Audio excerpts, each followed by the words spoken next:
नमस्कार, अमर उजाला देहरादून में आपका स्वागत है। आज मैं और मेरे साथी वरिष्ठ साथी भूपेंद्र राणा जी हम बात करेंगे सरकार के एक बड़े फैसले की जो अभी कैबिनेट में आया है, उत्तराखंड की पहली योग नीति।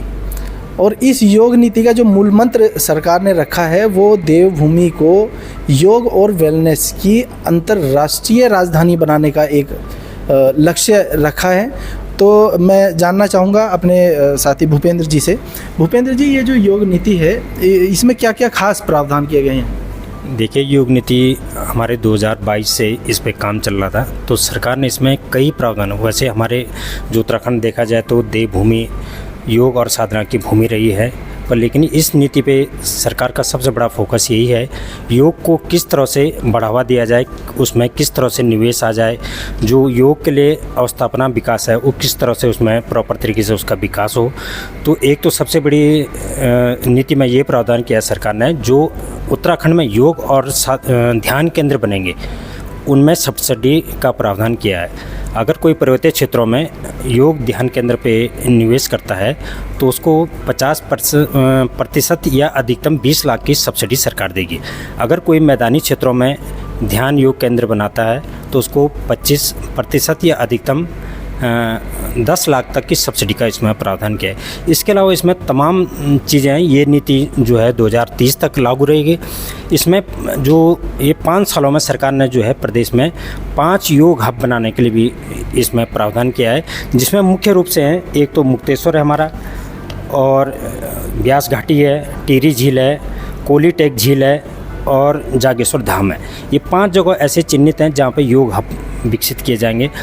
और इसके अलावा जो हमारे पहले से प्रदेश में चल रहे योग केंद्र संचालित है तो उनके लिए भी एक पंजीकरण मैंडेटरी कर दिया है, क्योंकि अभी तक ऐसा प्रावधान था नहीं कि योग अपने अपने हिसाब से चलते हैं। तो एक जो भी देश दुनिया के लोग यहाँ पे योग साधना के लिए आएंगे तो उनको एक अच्छी सेवा मिले, एक अच्छी सर्विस मिले, इसके लिए पंजीकरण भी इनका केंद्रों का अनिवार्य है।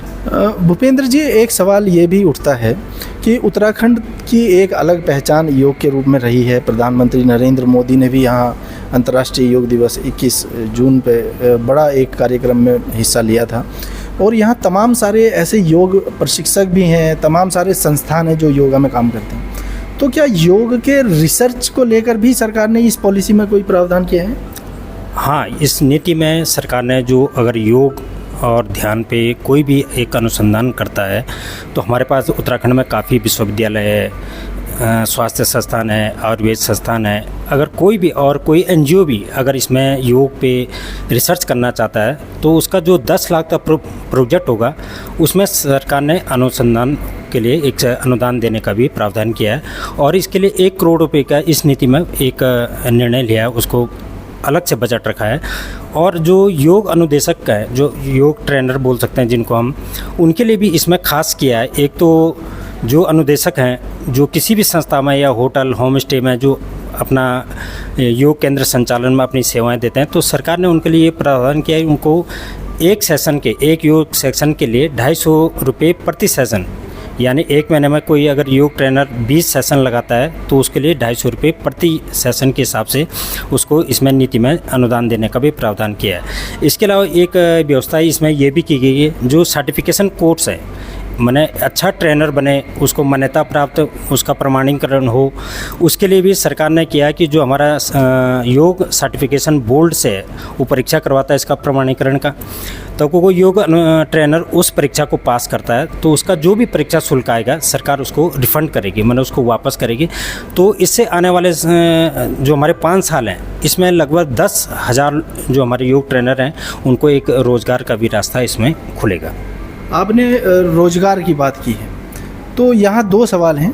पहला सवाल तो यह है कि सरकार 5 साल के लिए जो योग नीति लाई है इस पर कितना खर्च करने वाली है। दूसरी बात कि उत्तराखंड के युवाओं को कितना रोजगार मिलेगा इससे। जो सरकार ने ये पॉलिसी फ्रेम की है ये 5 साल के लिए बनाई है, तो सरकार इसमें अलग अलग तरीके से एक इंसेंटिव देगी या सब्सिडी देगी। तो सरकार का अनुमान है जो 5 साल में जो चाहे निवेश करेंगे, चाहे प्रशिक्षण पे बोलें, चाहे प्रमाणीकरण पे बोलें, चाहे रिसर्च पे बोलें, तो इन चीज़ों के लिए सरकार ने लगभग इस पर एक अनुमान लगाया है। जो अनुदान सरकार देगी तो उसमें 5 सालों में लगभग 35 करोड़ रुपये खर्च होने का अनुमान है।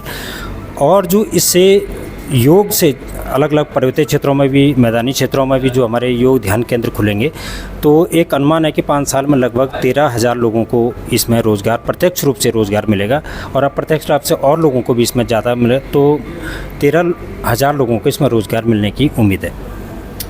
तो उत्तराखंड की योग नीति रोजगार, वेलनेस और योगा, इन तीनों पर फोकस करते हुए सरकार पहली बार योग नीति लेकर आई है।